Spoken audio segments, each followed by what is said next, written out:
All right, okay. Well, I'm at this hostelry in the middle of St Helier on this monumental, historic day, and we've got these two ex-candidates, one ex-states member. You've been here before. Today, yet another political party has been formed. You've been there before, Nick the Cornu. You've been in the party forming game many years ago. Yep, I created Reform. So today we have the foundation in the Royal Court. It's the formal, what would one say, acknowledgement that the party exists, and it's called the Alliance Party. It seems to be the party of government at the moment, and it's of course another right-wing party, and I always thought that Jersey had only one party, it was a one-party state, but it seems now we have three factions, and let's see how it Three goes. divisions of the same party. It's rather a novelty, isn't it? Yeah, effectively. So they will be competing for the votes of those 30% that actually do vote in Jersey. Meanwhile, the interest of the 70% won't be. This party called the Alliance, allied with what? Allied to whom? We don't know yet. But it's actually got the Chief Minister involved in this one. So it's a bit like Boris jumping ship. Well, in the UK, if Boris formed a new party tomorrow, would anybody notice? Well, it always was a one-party state. It remains a one-party state. It now has factions, and no doubt they will all come together after the election in 22 and work happily together, playing the game of parliamentary politics, ignoring the fact that the interests of the 70% are, well, ignored. Did it do you any good? I mean, your group, you formed a party. Did it make any difference? I think it does, because you need a group behind you. You've got to have an organisation, and the rich, the parties of Alliance, party of Balash, have got money behind them, and they will want to stay in control, because power and business go hand in hand. You can't make money if you don't have political control, and that's what the intention is. Sitting next to you today is Gino Risoli, who's contested the same divisions as you in the past, the same constituencies, and you've shared some weird experiences. I certainly have. You didn't get elected, Gino. Do you have any immediate thoughts about yet another party? Does it bother you? No, although historically parties, as we know, if you look across the waters, they know more work than our individual candidates over here. It's a system that tends to rely on it's a reflection of people wanting to hang on to power. So here we've moved towards political parties because we have a very privileged gentleman, Sir Balash, who's decided now that parties is the way to go, and so that party is created to you think he's stimulated the interest rather more than the Progress Party? Yes, most certainly, because people take notice. The privilege now, that Balash's party is there for the privileged people to get behind. It is, it's a power struggle. It's got nothing to do really with what people need in today's society. It's very fast moving. What we require is simply the truth, and we simply need accountability. And neither of those parties. Well, they all say that. You were saying but it's a lie. It is a lie. It is a lie. It is a lie. It's a lie. These parties are nothing to do for the benefit of the people. It's for the benefit of the individual standing. You run this. You run this little congenial cafe here. Yes. Now, if this was Paris, with your coffee, you'd get a nice dose of politics. Yeah. Does any people come in here and want to discuss politics? Do they want to? Well, I think what we've found since COVID is that people have had time to reflect. I mean, we all get on with our lives. Lives move, we consistently do the same thing every day. But COVID has made us stop and think about things For instance, why is the planet under so much stress? Well, it's pretty obvious it's under so much stress. Climate change has happened simply because the wealthy and the legal system want it to happen. They have been responsible for destroying this planet for, certainly this last century. You cannot stop a mentality that makes profit more important than people. Nick, I want to come to you on this because the big three, Brexit, post-Brexit, COVID, climate change, is there any point, does it matter? Parties, non-parties, what the hell, does it make any difference? Well, the issue, and there's a wonderful book called Ruling the Void, The Hollowing of Western Democracy. It's by Peter Mayer, who's now dead.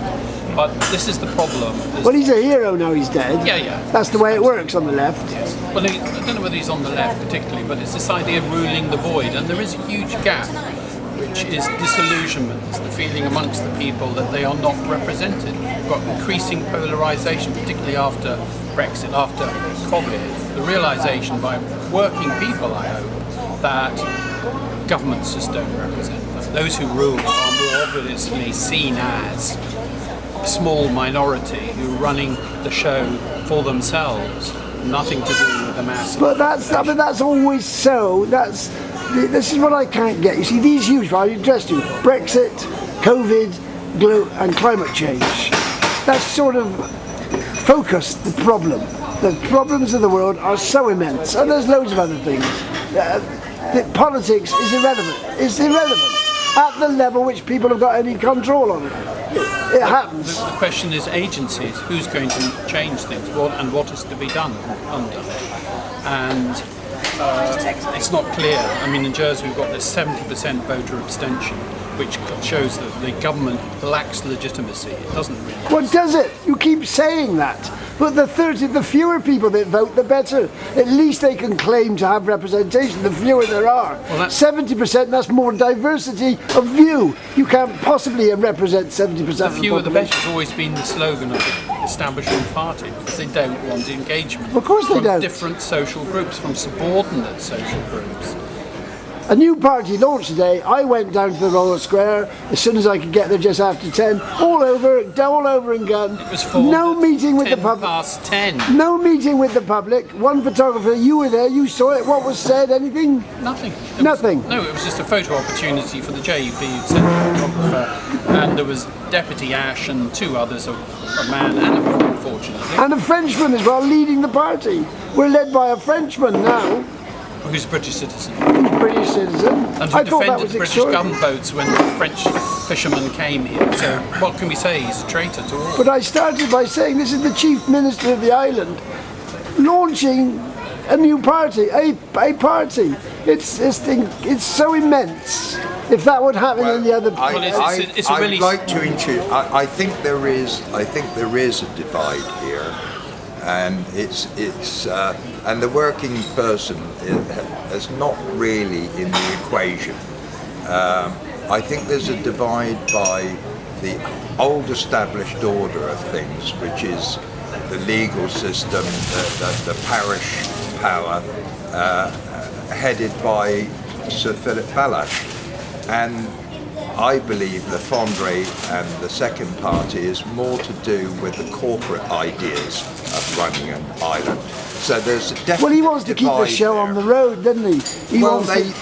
They simply want to be in control. They want the seats. And they want their power. That's right. all. It's got nothing to do with what you want. They don't want to change anything, really. They just want to be at the tiller. Absolutely. There's only one thing that will change anything for the people, is to have a government that's accountable. It has to be first transparent to be accountable. Nothing else will save Jersey or save this planet. There's an election going on at the moment in my parish for a constable. They all say it's for constable. He's going to be a states member as well, whoever gets him. There's two candidates. Are either of them, I've posed the question today, have either of them declared for a party? Will they declare for a party before the election, before this election? Well, members of the Constables Party, of course, don't have to face the embarrassment of because they've got this nice little small tiny little sinecure which they can then occupy called a parish, and it's all tied up by the parish mafia. Very few voting, it's all decided in advance. There's only a contested election where either the existing constable steps down, or else there's a death, as in this case. Otherwise it's considered not appropriate to actually challenge. Both these candidates are standing on and they're both saying they're dismissing the state's role. Who pays their salary? We pay their salary as the general public. I'm a parishioner. That's part of the myth, isn't it? That's always been the way that the constables have presented themselves. It's old traditional stuff. They say they represent the parish. Of course they don't. They represent the interest of the ruling group. They are essentially states members, and that's what's vital to them. They wouldn't admit it because they will not be honest. In today's launch party, there's a constable. There's one constable already there. Did he go to his parishioners and say, look, I'm thinking of joining a political party? Did he get their permission?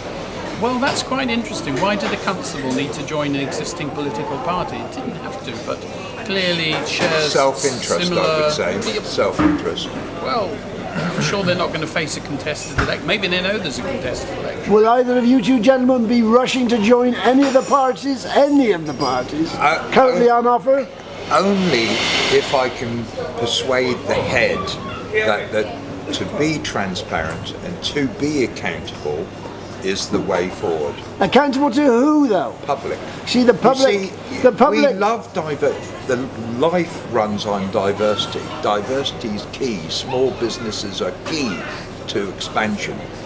We need the diversity, but we need the truth to say which way we're going. See, unless we grab this understanding, we are not just this island, the planet is doomed. We must know what the government is doing in our name. We know they're wasting millions and millions and millions of pounds here on this island, but we so complicit because we think the wage that ends up in our back pocket is the most important thing. Well, if you make that stop here, most... We're not having a party political today. Nick, will you join any of the parties currently on offer? No, of course not, because those parties are parties of the bourgeoisie. They are the ruling elite. And the fact that there's three of them, well, let them fight each other. But there is as yet to be found a political party that represents the interests of working people, the working class, the poor, the lower middle class. We're with Gino, who runs a successful little business in St Helier. Are you a member of the Chamber of Commerce? And the reason I ask that, the Chamber of Commerce is touting for candidates. The Institute of Directors is touting for candidates. I don't know if today's party is the result of that touting. I don't know. But obviously they will represent those interests.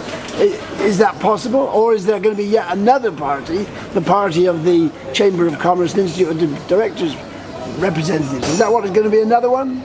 Well, it's good that the right is breaking up into these various factions, and by necessity, we don't know what sort of social forces are behind it. I mean, there is a lot of discontent in the island, but it's not manifest politically. But what seems to have changed things is the actual structure of the elections, and it's forced people that you can't get elected as an individual. You've got to stand as part of a group because it's so difficult. It's a huge area that you're going to have to cover. A new district with 5,000 possibly people. To reach that, you need a team, and the best way to do it is with a political party. And Gino's got a pressing matter he has to deal with here. No. I don't know if someone of the parties is going to offer him a seat. Look, let's be very clear. COVID has given us some time to reflect. I'll say it not as a passing opinion. Unless we get our island government to be absolutely transparent and accountable, it's the whole thing is just going to get worse. Because things are moving far too quickly. We've got the wrong people in office. Look at the calibre of the politician here at the moment, is dismal. So unless we can make the government function on the truth, no one with calibre will enter the arena. There you are, great opening there for you to enter next June. Are you two candidates? Well, I certainly, I may step up and say what is true, what I believe Will you to be a true. candidate? Stop behaving like a politician. Yes or no? Be accountable now. I think it's, no, I won't say that I will. The likelihood is I will, because it's more, I do it for an educational purposes, because there is a lot of things wrong on this island simply because people obviously do not know how life works. Enough. The Nick, basics. yes or no? Yes, of course, because there needs to be a left voice, and that's what I intend to be, representing interests of the working classes generally, middle class, the lower middle class, the poor, people in Andean homes, the people who are disabled, the immigrants in this island who are completely forgotten. Who's going to represent them? Who's going to talk to them? I as a lawyer, represent many immigrants in the employment tribunal. I'll be doing that again in the States, as I did before when I was a States member. That's it. That's I it. want to make one last concluding statement. Is that the left is far more dangerous than the right. So at least the right, there is some freedoms, whereas the left are so entrenched in the idea of what they think is fair that they have no idea. A slight political difference there between you two, so we're going to leave that for the next June.